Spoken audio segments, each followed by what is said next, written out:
নমস্কার, দেখছেন কলকাতা টিভি। আপনাদের সঙ্গে রয়েছে আমি অভিক। শুরু করছি সংবাদ সারাদিন। যে খবরে এই মুহূর্তে নজর রাখবো, কলকাতা হাইকোর্টে এসআইআর মামলার শুনানি অনির্দিষ্টকালের জন্য মুলতুবি। সুপ্রিম কোর্টে মামলা বিচারাধীন থাকাতেই শুনানি স্থগিত। সুপ্রিম কোর্টের রায়ের উপরেই নির্ভর করবে মামলার ভবিষ্যৎ। আপনাদেরকে জানিয়ে রাখবো, যেখানে মামলার শুনানি অনির্দিষ্টকালের জন্য মুলতুবি রাখা হলো।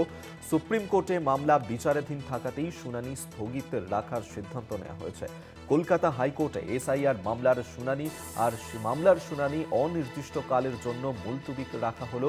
সুপ্রিম কোর্টে যেহেতু এই মামলা বিচারাধীন, তাই এই মামলার শুনানি কলকাতা হাইকোর্টের ক্ষেত্রে স্থগিত রাখা হয়েছে।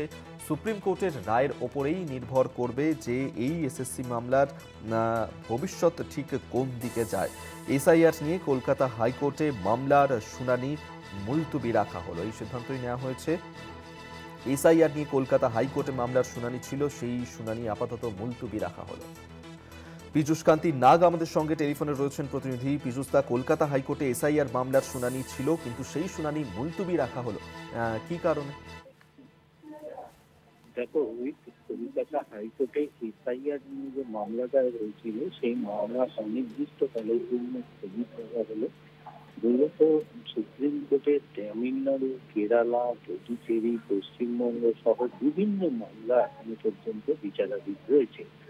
বিগত শুনানি চলাকালীন বিচারপতি সূর্যকান্তের বেঞ্চ নির্দেশ জারি করেছিল যে রাজ্যগুলির মামলা সুপ্রিম কোর্টে বিচারাধীন রয়েছে, সেই সমস্ত রাজ্যের হাইকোর্টগুলিতে মামলাগুলি আপাতত যেন শুনানি গ্রহণ না করা হয়।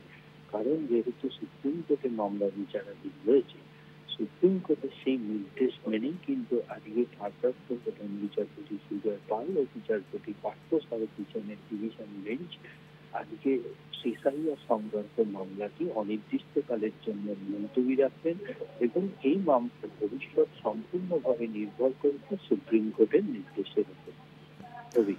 পীযূষদা, আমাদের সঙ্গে থাকো।